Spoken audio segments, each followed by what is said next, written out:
माता रुक्मिणी सखियों से ये बात कहती है।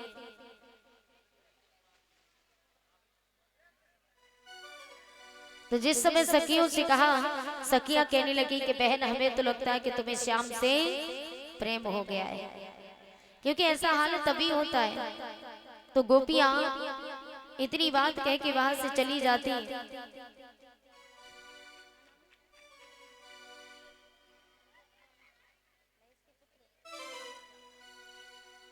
और इसी बीच में महेश के सुपुत्र प्रांशु ये माल्या हमारे गले में अर्पण करते हैं। भगवान इन्हें सुख शांति प्रदान करें। भोली बांके बिहारी लाल की जय हो। हमें तो लग रही आज कथा है गई। भोली बांके बिहारी लाल की जय हो।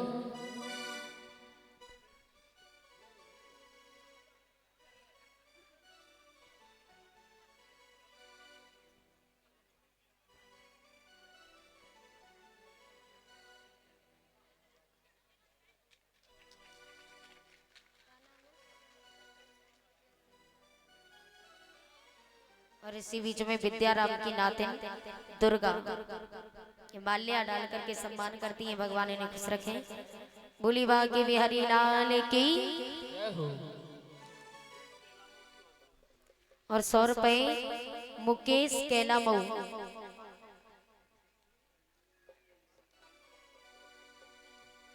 श्री राधे। बोली सावरिया सेठ की जय हो। आवाज नहीं निकल रही भैया। अब जितना हर्जा है ना 9 दिन का वो कल चुकता करने कर लेना, क्यों चिंता करते।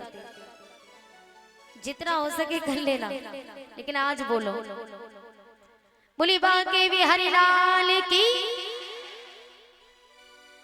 वैसे तो बहुत खुश है हम इस गांव से, लेकिन एक ही बात से दुखी है, आवाज नहीं निकालती जयकारा में।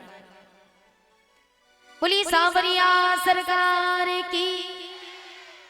अब सही है।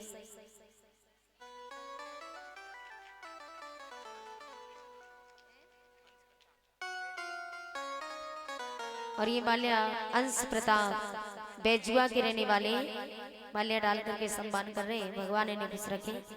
बोलिए सांवरिया सरकार की जय हो।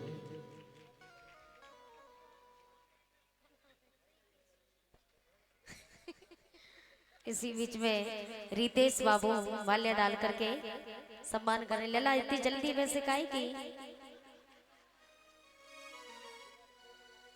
बोली गोविंद भगवान की जय हो।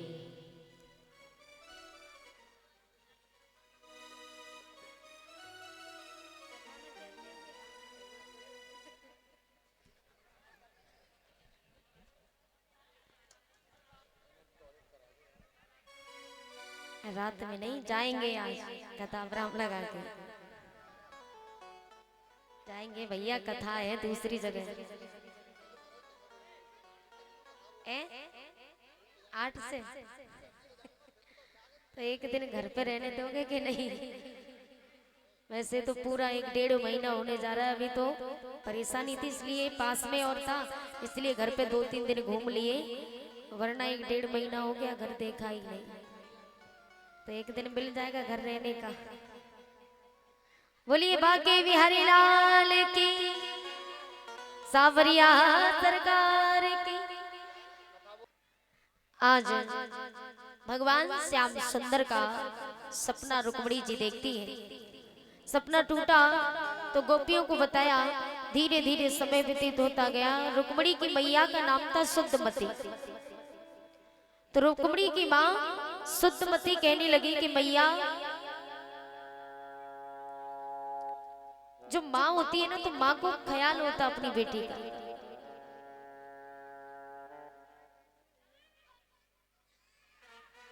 आज शुद्धमती ने महाराज भीष्मक से कहा कि महाराज, हमारी पुत्री विवाह योग्य हो चुकी है, तो हमें अपनी पुत्री का विवाह करना चाहिए।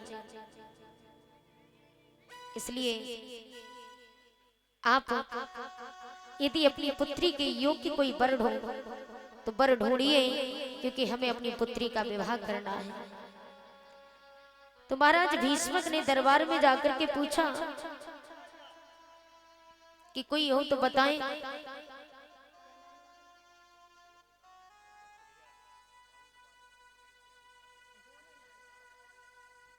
गोरेलाल बसरिया साउंड वाले भैया के ससुर साहब हैं ये, जो 100 रुपए दान करते हैं। अब इस गांव के रिश्तेदार हैं, तालियां बजा दो।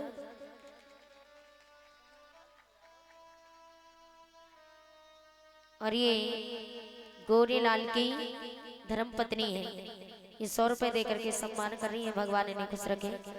बोली बांके बिहारी लाल की।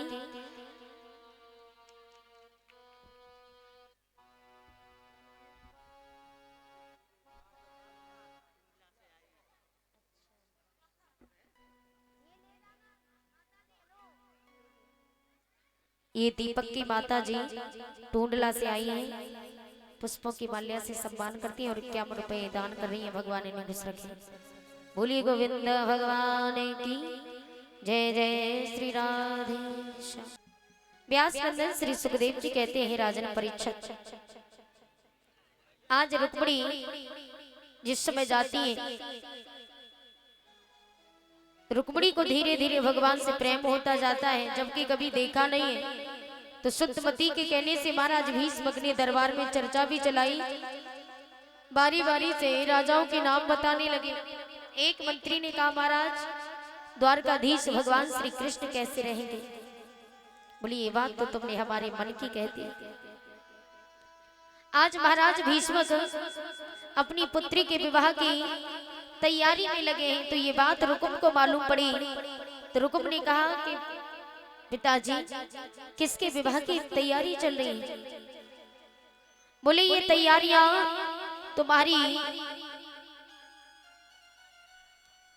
तुम्हारी जो बहन है रुक्मिणी, उनके विवाह की तैयारी चली। बोले किसके साथ? द्वारकाधीश भगवान श्री कृष्ण के साथ। तो रुकुम क्रोध में आ गया। रुकुम ने भगवान का नाम सुन के अपने साले के साथ शादी क्यों तय की? क्या कारण था? तो कारण सिर्फ इतना था, ये जो रुकुम था, रुकुम का मित्र कंस था। मथुरा नगरिया का राजा कंस घनिष्ठ मित्र था। और भगवान श्री कृष्ण ने जिस समय भगवान श्री कृष्ण कंस का वध करते हैं, तो कंस का वध किया तो रुकुम को क्रोध आ गया कि इसने हमारे मित्र का वध कर दिया। इसी के मारे ये रुकुम अपनी बहन का विवाह अपनी साले के साथ में तय करता है। पत्र लिख करके भेज दिया। चंदेली के राजा शिशपाल के हाथों में पत्र ले जा करके दिया। पत्र ले जा करके जिस समय देते हैं, तो उसी समय आज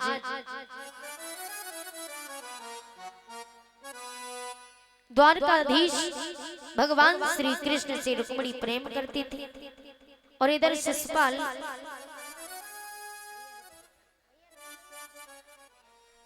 और इसी बीच में हमारे रवि भैया 100 रुपए दान करते हैं। भगवान इन्हें खुश रखे। बोली गोविंद भगवान की जय जय श्री राधे श्याम। श्री राधे।